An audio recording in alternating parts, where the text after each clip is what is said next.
இவர்கள் நடத்துவதே கிடையாது. மக்களிடம் வாக்கு வேண்டுமா, அவர்களிடம் ஒரு பொய்யை சொல்லு. இந்த சதுரங்க கேட்ட படத்துல சொல்லுவான் பாருங்க, ஒருத்தனை ஏமாத்தணுமா அவனுடைய ஆசையை தூண்டு அப்படின்னு சொல்ற மாதிரி அவன் என்ன செய்வான், மக்களை ஏமாத்தணும். இதை காலகாலமாக செய்து வருகிறார்கள். திராவிட அரசியல் கட்சிகள் செய்தார்கள்.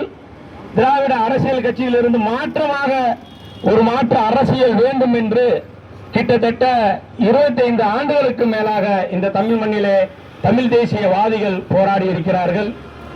முற்போக்கு முஸ்லிம்கள் போராடி இருக்கிறார்கள். அவர்கள் போராடிய அந்த விதையெல்லாம் வேறு ஒருவர் அறுவடை செய்து போய்விட்டார். அதுதான் கசப்பான உண்மை.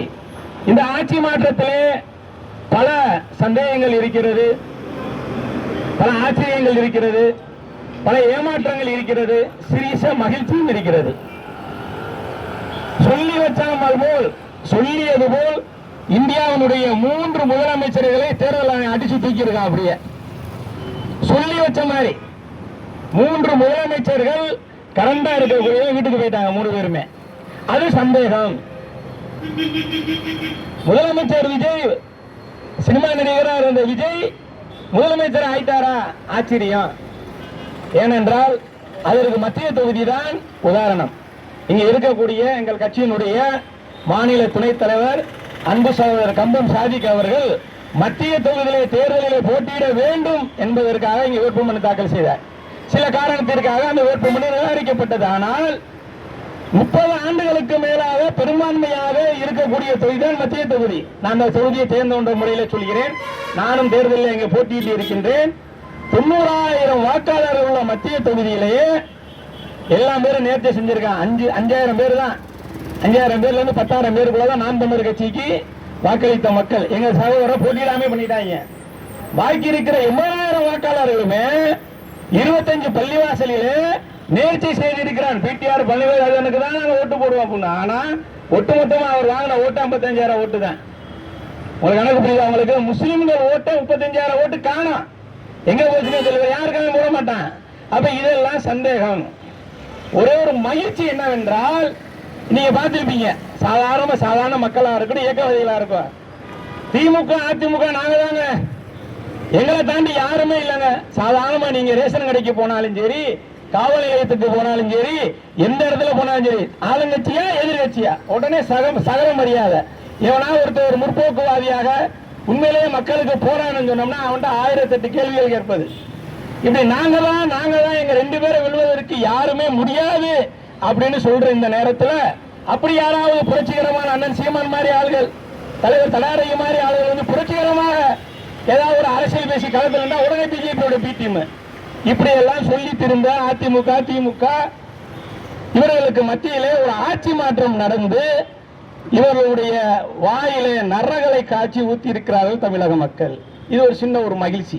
ஆனால் நீங்க பார்க்கணும், சட்டமன்றத்தில் டெய்லி லைவா வருது நம்மளுக்கு செய்தி. ஆனா பட்டிமன்றம் கூட ஒழுங்கா நடத்துறாங்க. நீங்க நல்லா பாத்தீங்கன்னா பட்டிமன்றம் நடத்துறவங்க கூட நாகரீகமா நடத்துறான். இவங்க சட்டமன்றமா நடத்துறாங்க. மீன் மார்க்கெட் 3 மார்க்கெட்ல சண்டை போடுறாங்க பாருங்க, ரோட்ல நின்றுக்கிட்டு. அந்த மாதிரியான வேலை எவ்வளவு கீழ்த்தரமா நீங்க பாருங்க. நீங்க படிச்சவங்க வந்திருக்கீங்க, அதிகாரி இருக்கீங்க, சுத்தி இருக்கக்கூடிய எல்லா மக்களும் யாராவது ஒரு ஆள் சிந்திச்சு பாருங்க. படிச்சு எம்எல்ஏ ஆகி போனவன், மந்திரி ஆனவன் என்ன சொல்றான், சட்டசபையில சண்டை போடுறாங்க. ரோட்ல நின்று ரவுடி போய் சண்டை போடுவாங்க. என்ன எங்களை பார்த்தா உனக்கு எப்படி தெரியுது, நான் அப்படி செஞ்சிடும் இப்படி சொல்லி சொல்றதுக்கு பதிலாக மாண்புமிகு சபாநாயகர் அவர்களே உடனே அடுத்த டாபிக் வந்துடுறான். நாகரீகமா சண்டை போடானே தவிர நான் பெரியவன் நீ பெரியவன், நான் சொல்றதை நீ கேளு, நீ சொல்றதை நான் கேட்க மாட்டேன், இப்படிதான் சட்டசபை நடக்குதே தவிர மக்களுக்கு ஆக்கப்பூர்வமான செய்தி நடக்குதா? நீ சொல்றதுல இப்ப டாபிக் வருவான், நீ எப்படி 200 யூனிட் மின்சாரம் இலவசமா கொடுப்ப? ஏற்கனவே 10 லட்சம் கோடி கடன் இருக்குங்க. கடனை அடைக்கிறதுக்கே உனக்கு வந்து 5 வருஷம் ஆகுமா 10 வருஷம் ஆகுமான்னு தெரியல. ஏகப்பட்ட இலவசத்தை வேற நீங்க வாய்க்கு வந்தது அடிச்சு விட்டுருக்கீங்க. அதை கொடுப்போம் இதை கொடுப்போம், தாய்மாமன் சரி. ஏன்டா தாய்மாமன் ஏன் அக்கா மகளுக்கு நான் கொடுக்க மாட்டேன்டா தாய்மாமே? ஏன்னா இங்க இருக்கிற தமிழ்நாட்டில் இருக்கிற பெண்கள் எல்லாமே அண்ணன் தம்பி கூட பிறகாம இருக்கிறாங்க. என்ன ஒரு அறிவு கட்ட கனமான ஒரு அறிவிப்பு, தாய்மாமை சீர் கொடுக்கிறேன். என்ன சினிமா படமா இது?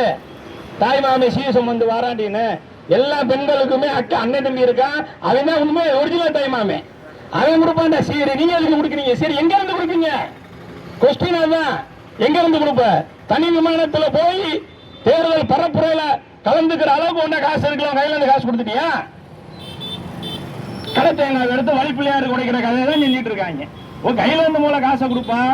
30 வருஷமா சம்பாதிச்சு காசு வச்சிருக்கல, அதெல்லாம் கொடுக்கணும். நீங்க இங்க கஜானா வந்து எடுக்கிறது ஏற்கனவே 10 லட்சம் கோடி கடை. இங்க சுத்தி நிக்கிற பாருங்க, எல்லாமே அதிகாரியா இருக்கலாம், ஆட்சியாளராக இருக்கலாம், கவுன்சிலரா இருக்கலாம், எம்எல்ஏ இருக்கலாம், எம்பியா இருக்கலாம், சாதாரண மனுஷனா இருக்கலாம். எல்லாரும் தலையிலும் 1.5 லட்ச ரூபா கடை வாங்கி வச்சிருக்காங்க. 1.5 லட்ச ரூபா கடை. அது அரசாங்கம்னால நம்ம தப்பிச்சுட்டு ஜாலியா உட்கார்ந்துருக்கீங்க. 10 லட்சம் கோடி ரூபாய் தனிநபர் கடன் தூக்கல தொங்குவான தொங்க மாட்டானா? எப்படி அனுப்பா இத? இவர் இந்த இலவசத்தை கொடுத்து மறுபடியும் இந்த நாட்டை என்ன செய்யறாங்க, நாசமா போறதுக்கு தான் வழி வைக்கிறாங்களே தவிர அதை நிறைவேற்றணும். 200 யூனிட் மின்சாரத்தை கொடுத்துட்டு மின்சார கட்டணம் உயர்த்துறது. நீங்க நல்லா விளையுங்கிற அன்பான உறவுகளே, இந்த 50 ஆண்டுகளாக இந்த திராவிட அரசியல் கட்சிகள் மக்கள் நலனை சார்ந்தவர்கள் அல்ல. நீங்க நல்லா விளைக்கிறோம். மக்கள் நலனை சார்ந்து எந்த வேலையும் இவர்கள் பார்க்கல. கவுன்சிலர் சீட்டுக்கே காஸ்ட்லி ஆக்கி வச்சிருக்காங்க. ஒரு திமுக அதிமுக காரண்ட போய் கவுன்சிலர் நீங்க சீட்டு கேளுங்க, 25 லட்சம் ரூபாய் டொனேஷன் கொடு, 25 லட்சம் ரூபாய் செலவு பண்ண முடியுமா? ஏன்னா கவுன்சிலருக்கு எதுக்கு 25 லட்சம் ரூபாய்? எதுக்கு நாங்க 25 லட்சம் ரூபாய் செலவு பண்ணணும்? ஆனா அந்த ஏரியாவில் ஒரு 5000 ஓட்டு இருக்குன்னா 5000 துண்டறிக்கை பத்தாதா? அந்த 5000 துண்டறிக்கை எடுத்துட்டு ஜோனா பையில போட்டு வீட்டுக்கு போய் எனக்கு ஓட்டு போடுன்னு கேட்க தெரியாதா? அதுக்கு எதுக்குடா 25 லட்சம் ரூபாய்? சரி 50 லட்சம் ரூபாய் கொடுத்து கவுன்சிலர் ஆகிறேன், அவனுக்கு என்ன ஃபண்ட் வரும்? இந்த ஊராட்சி மன்ற வாசல்ல நிக்கிறான், சொல்லுங்க, யாராவது ஒரு ஆள் சொல்லுங்க, கவுன்சிலருக்கு என்ன ஃபண்ட் வரும்? அவனுக்கு ஃபண்டே கிடையாது. எம்எல்ஏ ஃபண்ட்ல தான் எடுத்தவன் வேலை பார்ப்பான். 50 லட்சம் ரூபாய் முதல் போட்டு அதை வந்து கவுன்சிலர் 50க்கு 60 லட்சம் ரூபாய் எடுப்பானா? உனக்கு நல்ல வேலை செய்வானா? இந்த மக்கள் நீங்க உணரல. நீங்க மாற்றி ஓட்டு போட்டுக்க வேண்டியனா?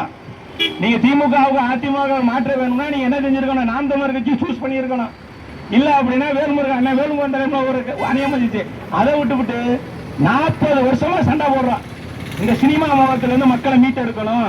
எப்ப இருந்து 77ல இருந்து சண்டை போட்டுட்டு இருக்காங்க, 87ல இருந்து சண்டை போட்டுட்டு இருக்காங்க. எத்தனையோ முற்போக்கு முஸ்லிம்கள் சமூக கட்டமைப்பு எல்லாத்தையும் அப்படியே கொண்டு வந்து எங்க ஆரம்பிச்சானோ வடிவேல் மாதிரி அங்கேயே கொண்டு வந்து போயிட்டாங்க. இந்த பரமபதத்துல போடுவோம் பாருங்க, தாயம் போட்டு போட்டு போட்டு போட்டு அப்படியே மேல ஏறி அங்க போய் நிப்போம், பாம்பு பத்தி சல்லுன்னு வந்துடுங்க கீழே. அதே மாதிரி எங்க ஆரம்பிச்சோமோ அங்கேயே வந்து நின்றுருக்கேன். இதான் நடக்கும். இது ஆரம்பம் தான். ஆட்சி மாற்றம் நடந்தவனையும் எந்த ஒரு ஆர்ப்பாட்டத்திலையும் இதை நம்ம என்ன செய்யலாம், நம்ம கலந்து கொள்ள. இது முதலுடைய ஆர்ப்பாட்டம். இது தொடக்கமா இருக்கும்னு நினைக்கிறேன்.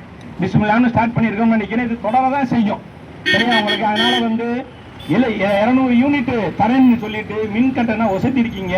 அதை நாங்க மட்டும் பாதிக்கப்படல, எங்களுக்கு அந்த நன்மை கிடைக்கும். நீங்க ஓட்டு போட்டீங்க பாருங்க, இங்க எங்களுக்கு 1.5 லட்சம் பேரு. நீங்க ஜனநாயக கணக்கை மட்டும் சொல்லி நான் என்னுடைய உரையை நிறைவு செய்கிறேன். பெரும்பான்மையான மக்கள் வாக்களித்தார்கள். இங்க தப்பா நினைக்காதீங்க மக்களே. பெரும்பான்மையான மக்கள் வாக்களிக்கவில்லை. பெரும்பான்மையான மக்கள் எதிர்த்து வாக்களித்திருக்கிறார்கள். 80% வாக்கு, 20% மாதிரி எப்பவுமே ஓட்டு போட மாட்டான். வெளிநாட்டு இருப்பா, வெளியூர் இருப்பா, கவனிப்பில் வீக்கன் வந்து எவனும் ஓட்டு போட மாட்டான். 80% வாக்கு தான் பதிவாகும். அதுல தமிழக வெற்றி கழகம் வாங்கிய வாக்கு 35%. பாக்கி இருக்கிற 45% எதிராக உள்ள வாக்கு என்ற ஜனநாயக கணக்கை நீங்கள் தெளிவாக தெரிந்து கொள்ள வேண்டும். தமிழக வெற்றி கழகம் ஆட்சிக்கு வரக்கூடாதுன்னு வாக்களிச்சவன் அதிகம். இந்த வகையில வேணா மாத்தி ஓட்டு போட்டிருப்பான். ஆமா, நீங்க 35% மக்களும் வாக்களிச்சு நல்லது நடந்துச்சுன்னா பாக்கி இருக்கிற 80% மக்களும் பயனடைவான். நீங்க வாக்களிச்சது தப்பா போச்சுன்னா நீங்க செஞ்ச 35% மக்கள் செஞ்ச தப்புனால பாக்கி இருக்கிற 100% மக்களும் பாதிப்படைவான். இதுதான் விஷயம். நாங்க ஜனநாயக போராளிகள். நாங்க ஒரு தீமையை பார்த்துட்டு சும்மா இருக்க முடியாது. என்னுடைய இறை தூதர் போதிக்கிறாங்க, தீமையை நீங்க கணம் கொண்டு தடுங்க, முடியலன்னா நாவால தடுங்க, இல்லைன்னா மனசால ஒதுங்குங்க. மனசால ஒதுங்குறது ஈமானுடைய கடைசி நிலம் சொல்றாங்க. எங்களால முடியுது, நாங்க நாவால என்ன செஞ்சிருக்கோம், அந்த தீமையை இந்த கட்டண உயர்வை நான் என்ன செஞ்சிருக்கோம், தடுத்திருக்கோம். இன்னொரு செய்தியை சொல்றாங்க, தகுதி இல்லாதவனெல்லாம் தலைவராக ஆகும் பொழுது நீங்க யுக நாளுடைய முடிவை எதிர்வாளுங்கன்னு சொல்றாங்க இறை தூதர். அதான் இங்க நடக்குது. தகுதி இல்லாதவர்கள்லாம் தான் அப்படி அப்படி அப்படி பண்ணா போதும், உடனே சிஎம் ஏறலாம், அப்படிதான் இருக்காங்க. அப்ப தகுதி இல்லாத இந்த வார்த்தைக்கு உண்மையாகுது. இறுதியாக ஒரே ஒரு செய்தி, இதே நிர்மல் குமாரை நம்ம கண்டிக்கக்கூடிய நேரத்தில் நம்ம என்ன செய்யறோம், திருப்புறம் பண்ற விஷயமாக அவர்கிட்ட போய், அவர் சட்டத்துறை அமைச்சர் அவர் இருக்காரு, அவர்கிட்ட போய் மக்கள் கேட்கிறாங்க, நீங்க இந்த தடவை கார்த்திகை மாதம் இதுல பாதிக்கப்பட்டது முஸ்லிம்களும் போயிடுச்சுதான், புரியுதா உங்களுக்கு? நம்ம நேரடியாக நேர்ச்சியை பாதிக்கப்பட்டோம். இந்த 1.5 வருஷமா மதுரை போலீஸுக்கு தூக்கம் போயிருச்சு இவங்க பண்ண அலப்புறையில, புரியுதா உங்களுக்கு? அது சேகர் பாபு தொட்டு வந்துச்சு. அது பெரிய ஒரு டாபிக்கா இன்னொரு நாள் நம்ம அதை பேசுவோம். நிர்மல் குமார்கிட்ட போய் கேட்கிறாங்க, கார்த்திகை தீபம் நீங்க என்ன செய்வீங்க? பழைய முறைப்படி அது நடக்கும். பழைய முறைப்படினா என்ன நடக்கும்? போன வருஷம் நடக்குமா? அதுக்கு முறை அப்படியெல்லாம் பதில் சொல்லக்கூடாது. ஒரு சட்டத்தினுடைய அமைச்சராக, ஒரு சட்டத்தினுடைய பொறுப்பாளராக ஒரு சட்டம் ஒழுங்கை காப்பாற்றக்கூடிய அப்படி சொல்லக்கூடாது. நான் தெளிவா இங்க இருக்கிற பகுதி மக்களுக்கு சொல்கிறேன். கார்த்திகை மாதம் பெரிய கார்த்திகை என்று திருப்பரங்குன்றம் உச்சி பிள்ளையார் கோயிலுக்கு மேல இருக்குல்ல, திருப்பரங்குன்றம் அந்த கோயிலுக்கு மேல இருக்கிற உச்சி பிள்ளையார் கோயில ஏத்துறதுதான் உண்மையான கார்த்திகை தீபம். அதை ஆண்டாண்டு காலமாக கோயில் நிர்வாகம் செய்யுது, அரசு ஒத்துழைக்குது. இவங்க சொல்றது ஆன்மீக தீபம் இல்ல, இது கலவர தீபம். அதுவும் தர்காவுக்கு பக்கத்துல இருக்கிற தூணு, அது தீப தூண் இல்ல, அது குரங்கு குட்டி விளையாடுற இடம். நம்ம பல தடவை சொல்லிட்டோம், அது குரங்கு குட்டி விளையாடுற இடம். அந்த இடத்துல தீபம் ஏத்தினா பிரச்சனை வரும். அப்படி சொல்லணும் ஒரு சட்டத்துறை அமைச்சர். புரியுதா உங்களுக்கு? அப்படி சொல்லணும், அப்படிதான் சொல்லணுமே தவிர பூசினா முழுக கூடாது. வரும் ஆனா வராது அப்படிலாம் சொல்லக்கூடாது. அதனால நீங்க என்ன செய்றீங்க? இந்த ஆர்ப்பாட்டத்தை முன்னெடுத்திருக்கோம், இது இதோடு நிக்காது. இதை தொடர்ந்து என்ன செய்வோம்? இங்க வந்திருக்காங்க நாம் தமிழர் கட்சியை சேர்ந்த அன்பு தம்பி நம்ம சாவரை மறு வந்திருக்காங்க, வாழ்வுரிமை கட்சியிலிருந்து வந்திருக்காங்க, இந்திய தேசிய கட்சி இருக்குது. தொடர்ந்து தமிழ்நாடு ஃபுல்லா இந்த ஆர்ப்பாட்டத்தை நம்ம கொண்டு செல்லணும். எப்பவுமே தீமைக்கு எதிரான போராட்டத்தில் எப்போதும் களங்கோர்ப்போம், களங்க